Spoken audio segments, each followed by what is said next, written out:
kwamba nitakuja kutafuta bibi second wife kutoka kwa Mrima. Mbona niseme hivyo? Manze, wanawake wa Kikuyu ni roho juu sana. Wanawake wa Kikuyu ni watu ambao wanajua kujituma. Yaani hawa ni watu ambao wanaweza jitolea, they risk till they make it. Wanawake wa Kikuyu are the go-getters. Do you know, even the real estate developers, hawa wanakuwaga wa Kikuyu. Most of them wanakuwaga wanawake. Wanawake wa Kikuyu ndio wanajengaga maploti. Wananunua na kujenga maploti. Yaani nikikaa hivi mpaka najaribu kujiuliza, sisi wasichana wetu wa Kisii hapa kazi yao tu ni kukula hapa hivi matoke na kunona.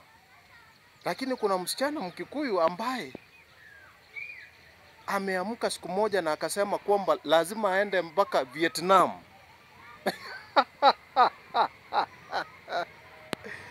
Hey, the audacity of ladies from Mrima. Hey.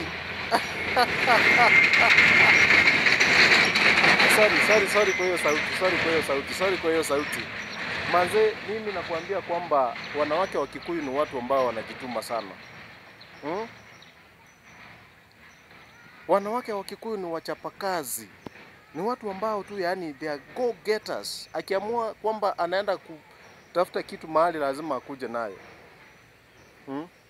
So mimi kwa maoni yangu naona kwamba tafadhali wasichana wote Kenya ama wanawake wote Kenya waige mfano wa wanawake wa Kikuyu. Waige wasichana wa Kikuyu vile wanafanya. Hawa ni watu wachapakazi. Wako ready ku risk. Unaniambia yani Nduta anaamua mpaka anaenda Vietnam. Vietnam mahali ambapo tunaona kwa video za DJ Afro. My friend. Hata sisemi kitu bana.